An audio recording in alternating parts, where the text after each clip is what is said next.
Welcome back to True North. Hope you all are having a wonderful day today. I just came across an article that I wanted to bring to you guys and discuss a topic of one that I think is important and interesting to discuss sometimes. So, PayPal is apparently, well, they came back and redacted it, but they had a policy they just put in place that they were going to fine people $2,500 for promoting misinformation, right? So I'm going to go ahead and read this article, and we will get right into the news. So this is from Fox Business. PayPal user agreement fining users up to $2,500 for promoting misinformation was sent in error, spokesperson says. The updated PayPal acceptable use policy, effective November 3rd, included an expansion of prohibited activities, which includes the ending, posting, or publication of messages, content, or materials that meet certain criteria.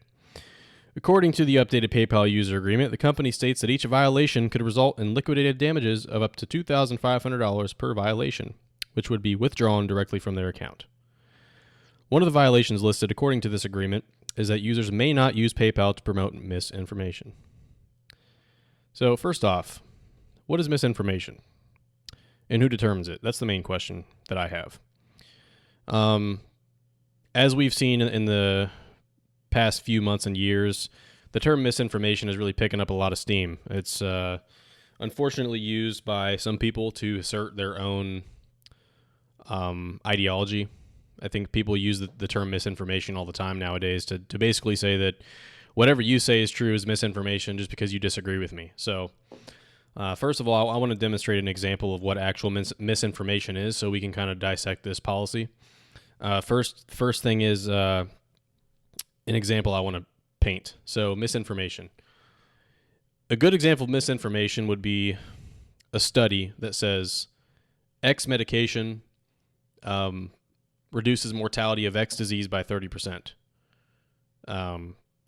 And misinformation would be an agency or somebody claiming that you shouldn't take X medication because it does not help with X disease, when clearly the studies say that X medication does help with X disease. This would be misinformation. So if this was a government agency, if this was a person, if this was a news network saying that this did not help with X disease when there was clear proof showing so, that's misinformation, right? But unfortunately, we've seen some people, I don't know how to say this, some people's standpoints have been labeled as misinformation simply because they disagree with the commonly held standpoint, right? So that's the issue I have here. Who would be determining these things? And this kind of reminds me of the whole slippery slope argument that people use to say that certain things should not be passed through. And this would be a good example of like a social credit system, in my opinion. So if your opinion disagrees with the narrative, if you have an opinion that's outside of the general scope of the correct opinion, you could literally be charged money here, right? So imagine you have a business on PayPal. Imagine an online business, for an example, an eBay account that they used to use PayPal solely. Imagine if your entire online business was run through PayPal and you had a tweet or a Facebook post, or even if you have a Facebook product or a product that is connected with PayPal, and you make a statement that they labeled misinformation, they could fine you $2,500 right here, liquidated damages of $2,500 per violation, which would be withdrawn directly from their account. $2,500. Can you imagine if you're a business owner and you make $5,000 a month net, which is a livable wage in this country and you have to work hard to get to that point in an online business, and every single time you post misinformation, what if you had 3 tweets, $7,500 right out the window, right? So I have a major issue with this. It got a lot of clapback, honestly. I saw on Twitter Elon Musk and the co-founder of PayPal actually disagreeing with the founder's position here and the company's position.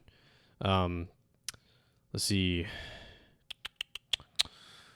David Marcus, the co-founder of PayPal, tweeted out, "It's hard for me to openly criticize a company I used to love and gave so much to, but PayPal's new policy goes against everything I believe in. A private company now gets to decide to take your money if you say something they disagree with. Insanity." Elon Musk says, agreed. So it got pushback, and that's why I made this video, because I saw how much pushback it got on social media and how ridiculous it was. But it kind of reminds me of the whole like LGBTQ stuff. So like at the beginning, I remember when I was growing up as a kid, people were anti the LGBTQ narrative because they said that eventually we would start normalizing pedophilia, right? And I think we're starting to see that. We're starting to see this whole minor attracted persons, MAPs, being justified. And just the fact that a company almost instated a policy like this, that raises a red flag for me, because to me that signals that this stuff is in the near future to being normalized. So PayPal sets the bar. They set an extreme policy that everybody's like, whoa, whoa, whoa, whoa, that's way too extreme right now. Well, guess what? If we give it 5 or 10 years with consistent programming and normalizing of money being connected with misinformation, if we start seeing anybody, like imagine Apple Pay, imagine Apple says, if you have any sort of misinformation, we will shut down your Apple Pay. JP Morgan, Chase Bank, imagine your bank say, if you have any sort of misinformation, we will shut down your bank account. And I can only begin to imagine how this could be used in the wrong hands. I saw the Federal Reserve came out and was discussing the possibility of establishing a central bank digital currency. Let's see if I can pull that up here. Which, again, I'm going to tie this into this video. Central bank digital currency. Here we go. The Federal Reserve Board has issued a discussion paper that examines the pros and cons of a potential U.S. central bank digital currency. The Federal Reserve is committed to hearing a wide range of voices on these topics. And I believe I saw Jerome Powell came out and said this, that he was looking into it himself. So again, you can only imagine where these type of things could start to go and lead to. If the Federal Reserve establishes a digital currency that is tied to everybody's social security number or bank account or whatever, and you have to use this digital dollar now instead of cash, so every transaction is traced, connected to your name, connected to your social security number, or however way you want to identify somebody, driver's license or anything like that. Imagine if we had a digital currency that was issued by the government that you had to use to transact, no more cash, and we're already seeing private companies doing this. We know that the government desires more and more power. So imagine the government being given this power to say, if you have misinformation, if you go against the narrative, if you come out and say something against what we say is fact, we will fine you money. We will shut down your bank account or disallow you from spending money. Kind of like we saw with Trudeau in Canada when he shut down the bank account of somebody he disagreed with. I forget exactly what the story was, but let's see if I can find that too.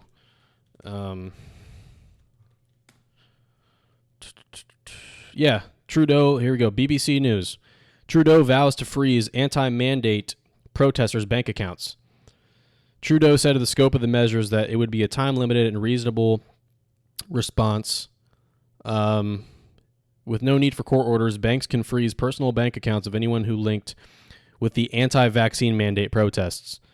So we already have direct examples and evidence of governments, Canada, which is generally like a freer country, right, in comparison to the rest of the world, maybe arguably a freer nation. They kind of resemble the U.S. in our politics and everything, somewhat. But they already did this. They shut down the bank account of people they disagreed with. If you thought the vaccine mandates were oppressive at all, which I'm not even taking a position on that right now in this video, what I'm saying is if you decide to protest against those mandates, your bank account could have been shut down in Canada. You can't buy or sell. You can't buy food. You can't buy gas to go to work. You can't make money from work because you disagree with this. Imagine in the U.S. we have a digital currency and we say misinformation is an issue. We're moving in that direction. We really are, and it's alarming. So you can see how this can kind of begin to unfold if things go a certain direction, and that's why I wanted to talk about in this video. This PayPal policy, and in this article, it goes on to say how PayPal ended up coming out and walking this policy back and saying that it was leaked and that it's not going to be enforced, etc. But it's only because, in my opinion, how much backlash it got. If they could get away with this privately and secretly and whatever, and there wasn't as much backlash, again, freedom of speech. If freedom of speech was censored more on social media and there was not as much backlash from it, again, we can kind of see how this could tend to go. Imagine if they had this policy, PayPal. Imagine if Twitter said, this is a good policy. If you disagree with this, it's misinformation. They shut down the online conversation. There's no pushback about it. They usher this in, and the public is living in this reality now where you get fined money for putting out misinformation. And the last thing I want to say before I end this video is my original point of who defines misinformation. That's my problem, because if you had a even board of Democrats and Republicans, left and right, and middle, if you had 10 or 15 people, let's say 5 of each, 5 Democrats, 5 Republicans, 5 independents, put them on a board of misinformation to determine what misinformation is, they're all going to have a bias. They are all going to have a bias, and that's why I believe the freedom of speech allows the truth to rise to the top, eventually, right? There's no possible way for a human being to objectively decide what is and what is not misinformation outside of purely fact-based conversations, right? And even then, you have to look at the facts and how we got the facts, because there's a lot of studies, like, for example, in the pharmaceutical industry that say that, this medication can help you, it's good for you, it was tested, it's safe, and whatever. And we find out years later that the study was actually paid for by companies that have a vested interest in the success of the drug, and the studies themselves were not honest and reliable. So even when you're looking at straight up facts, you have to weigh the validity of the studies themselves before we can say that this is okay to be pushed through, right? So there's various reasons, there's various layers to this whole conversation of misinformation, but I think you got to be really careful, especially when you start messing around with money. This is some weird stuff, man. This is some weird stuff, and that's all I'm going to say. It's just weird. Like, stop trying to get your little fingers in everybody's lives. That's what it seems like to me. Get your hands out of our lives. America stands for liberty. We stand for freedom and liberty, and the Constitution was drafted to limit the power of the central federal government, right? And that's how I want to end the video. So I hope you guys took something from this video. I will link the articles down below from Fox Business, the Federal Reserve Board, and Trudeau from BBC, just so you guys can read this for yourselves.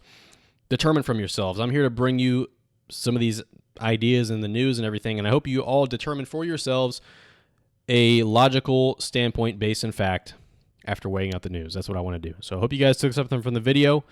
If you did, make sure you subscribe to True North for more content. We will be bringing you guys some content. You better believe that. And I hope it's good. Like the video. And with that being said, I will see you next time. This is Joseph, signing out. Peace.